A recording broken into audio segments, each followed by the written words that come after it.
Hello everyone, Radhe Radhe. आप सभी को होली की बहुत बहुत शुभकामनाएं। आज है पूर्णिमा और आज जो है ना होली जलेगी। तो बस मैं यहाँ पे सुबह सुबह अपना योगा वगैरह किया मैंने, क्योंकि दिन की शुरुआत अगर अच्छी होती है ना तो पूरा दिन आपका अच्छा जाता है। तो बस यहाँ पे मेरी योगा एक्सरसाइज मतलब सबसे बड़ा काम हो गया, क्योंकि त्योहारों में अक्सर यही चीज़ मुझसे छूटती है।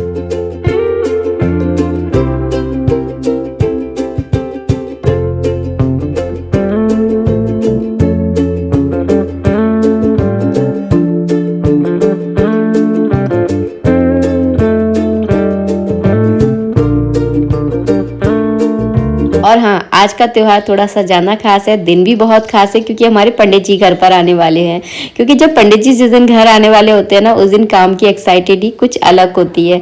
तो बस यहाँ पे जल्दी जल्दी मैं करूँगी झाड़ू पोछा। उससे पहले जो है ना मुझे दरवाजे पर लीपना था, जो कि मैं सुबह ही लीप कर चली गई थी। लेकिन वो दरवाज़ा है ना तो बहुत जल्दी धूल मिट्टी यहाँ पे बहुत ज़्यादा आती है, क्योंकि आसपास घर बन रहे हैं ना, ये थोड़ी नई कॉलोनी है तो थोड़ा गंदा हो जाता है। तो फिर मैं जो है ना दरवाजे पर यहाँ पे पोछा लगा रही हूँ। वैसे तो ज़्यादातर मैं दरवाजे को धोती हूँ, लेकिन आज गुरुवार है और मैंने लीपा भी है बाहर, तो फिर वो पूरा धुल जाएगा ना, तो ऐसा नहीं किया जाता। इस वजह से जो है ना मैं सिंपल पोछा लगा दूंगी। और जो है ना थोड़ी सी मिट्टी मिट्टी सी हो रही थी यहाँ पे, तो फिर मैंने थोड़ा सा यहाँ पे सीखों की झाड़ू से ना थोड़ा सा मोटा मोटा कचरा जो है ना इस तरह से हटा दिया, क्योंकि फिर वो जो है ना बहुत गंदा लगता है पैरों में। यही धूल जो है ना हमारे पूरे घर में आती है, फिर पूरा घर जो है ना एकदम बिथला बिथला सा हो जाता है। बस अब झाड़ू पोछा भी मेरा हो चुका है, इसके बाद फटाफट जाऊंगी मैं नहाने।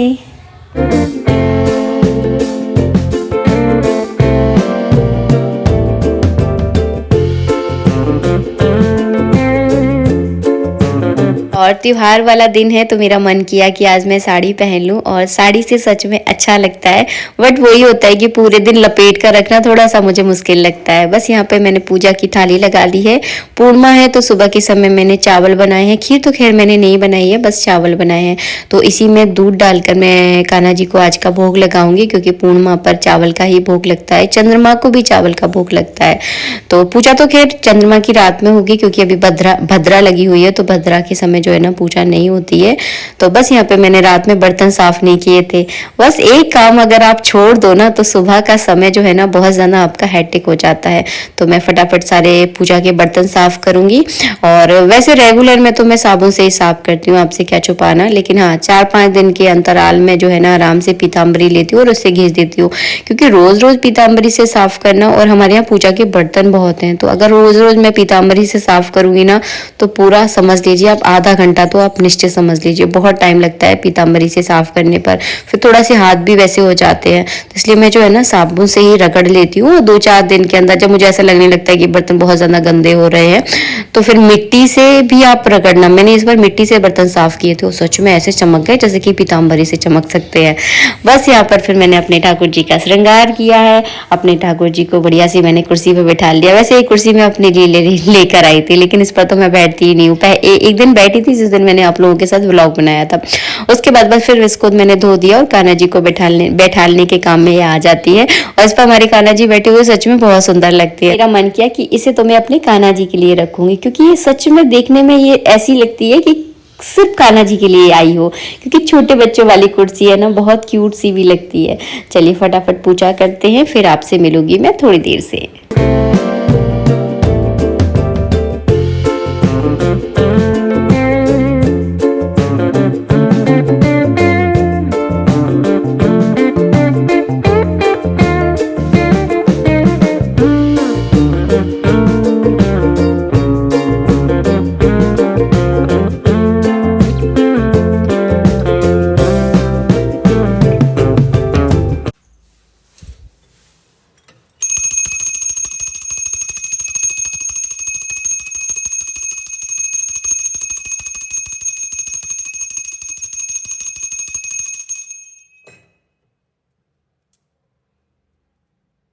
और खाना वगैरह से सबसे मैं फ्री हो गई हूँ। सुबह मैंने आपको दिखाए थे ना कि मैंने चावल बना लिए थे जल्दी से, और उसके बाद मैंने आलू और छोले की सब्जी बनाई। तो बस हम दोनों माँ बेटे का आलू छोले की सब्जी और चावल में जो है ना हो गया गुजारा।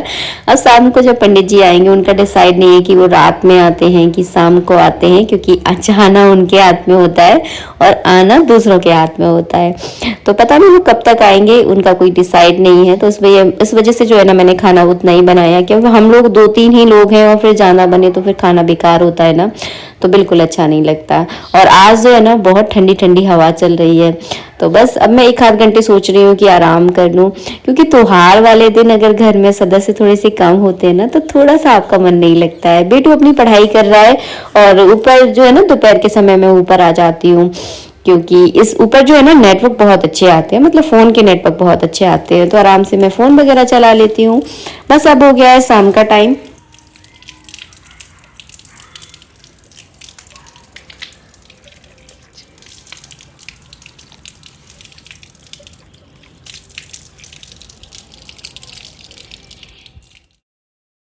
और फिर मैंने भगवान की आरती वगैरह की, और रात में 8:30 बजे यानी 8:45 का टाइम है, और पंडित जी देखिए घर पर आ गए हैं। तो चलिए फटाफट मैं इनके लिए कुछ खाने के लिए बनाती हूँ, क्योंकि मैंने खाना नहीं बनाया था, क्योंकि ये बोल रहे थे कि ट्रेन शायद लेट हो सकती है, और फिर 12 बजे के बाद जो है ना पंडित जी खाना नहीं खाते हैं। तो ट्रेन एकदम बिल्कुल राइट टाइम पर पहुंच गई है। तो फटाफट जो है ना मैं यहाँ पे गर्मा गर्म पराठे बना रही हूँ। से मैं और बेटू हम दोनों ने ही जल्दी खाना खा लिया था। हम लोग 6:30 6:45 तक जो है ना हम लोगों का खाना हो जाता है। तो हम लोग तो खाना खा चुके थे, लेकिन जब गर्मा गर्म पराठे तवे पे सिकते हैं ना और वो कुरकुरे होते हैं, तो मतलब आपको भूख ना भी लगी हो ना तब भी आप ऐसा मन करेगा आपको कि एक पराठा पुंगी मार के, मतलब जो रोल मार के, हम उसको पुंगी बोलते हैं, तो रोल मार के उसको अचार लगाकर या चाय के साथ आप खाओ ना, ऐसा लगता है हाँ मतलब पिज्जा बर्गर सब दुनिया की अनसन चीजें ना इन दो चीजों के साथ जो है ना पराठा बहुत गजब लगता है। मुझे तो चाय के साथ पराठा बहुत पसंद आता है, अचार के साथ भी बहुत अच्छा लगता है। आप लोगों के मुंह में पानी आ रहा है कि नहीं आ रहा, मुझे बताना जरूर, किस किस को पराठा कैसे पसंद है। मुझे तो सिंपल पराठा चाय के साथ मतलब मिल जाए ना तो मेरा दिन बन जाता है।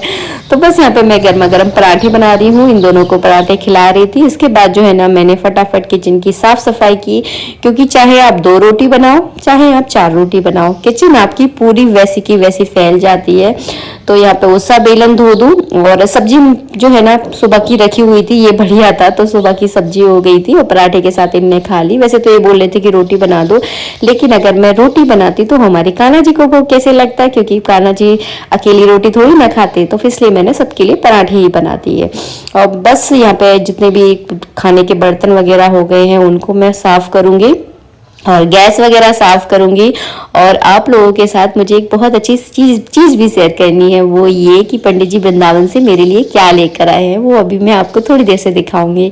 आपको भी शायद वो अच्छी लगे, लेकिन जो भी लेकर आए हैं बहुत मन से लेकर आए हैं। और लाइट देखिए हमारी जा चुकी है। लाइट ना बहुत ज्यादा परेशान करती है, अगर इन्वर्टर ना हो ना तो पता नहीं क्या हो। बस यहाँ पर यही एक चीज, लास्ट का पराठा ना मेरे लिए है। मैं अक्सर लास्ट की रोटी खाती हूँ तो मेरी बुद्धि जो है ना एकदम पीछे की है, हर चीज मुझे बाद में याद आती है। और जो मैं आपको मठा दिखा रही हूँ ना, लस्सी दिखा रही हूँ, ये आई है वृंदावन से। इसका स्वाद जो होता है ना लाजवाब होता है, मतलब इसकी कड़ी तो इतनी टेस्टी बनती है। कड़ी तो छोड़ो, अगर आप इसको ऐसे ही ग्लास में डालकर पीते हो ना बहुत अच्छा स्वाद आता है।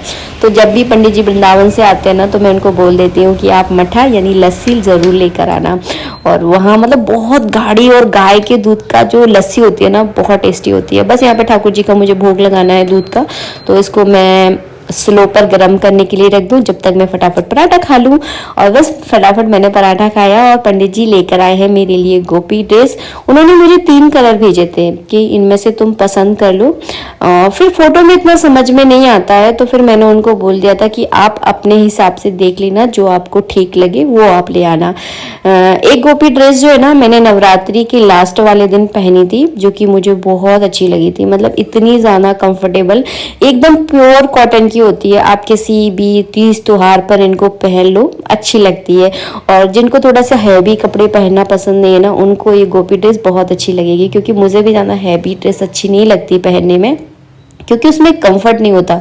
और मैं जब भी कोई कपड़ा पहनती हूँ तो मुझे अपना आराम सबसे ज़्यादा प्रिय रहता है, तो इसलिए जो है ना मैंने ये वाली गोपी ड्रेस पंडित जी मेरे लिए लेकर आए हैं। ये गोपी ड्रेस जो है ना उनको मिली थी 400 रुपये की, एकदम प्योर कॉटन है और आप किसी भी तीज त्योहार में इसको आराम से पहन सकते हो। बहुत ही सुंदर लगती है ये, और कभी पहनूंगी तो आप लोगों के साथ ज़रूर शेयर करूंगी। बाकी आप लोगों को कैसी लगी, चीज़ का इतना महत्व नहीं है, महत्व होता है किसी के प्यार से लाने का।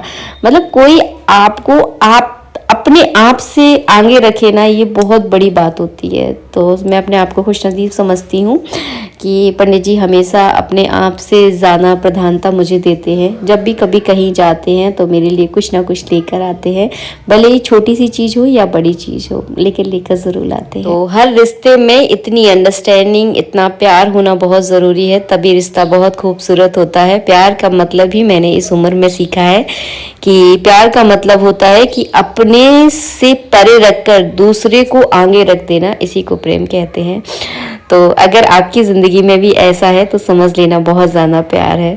और ये प्यार जो है ना धीरे धीरे समय के साथ मजबूत होता है। एकदम सारे रिश्ते अच्छे नहीं होते हैं, लेकिन एक दूसरे को धीरे धीरे समझकर रिश्ते बहुत खूबसूरत हो जाते हैं। ऐसा मैंने अपनी ज़िंदगी से सीखा है। चलिए बस वीडियो का यही एंड करेंगे, मिलेंगे नेक्स्ट वीडियो में। खूब सारा ज्ञान आपको आज के वीडियो में दे दिया मैंने। राधे राधे, जय श्री राधे।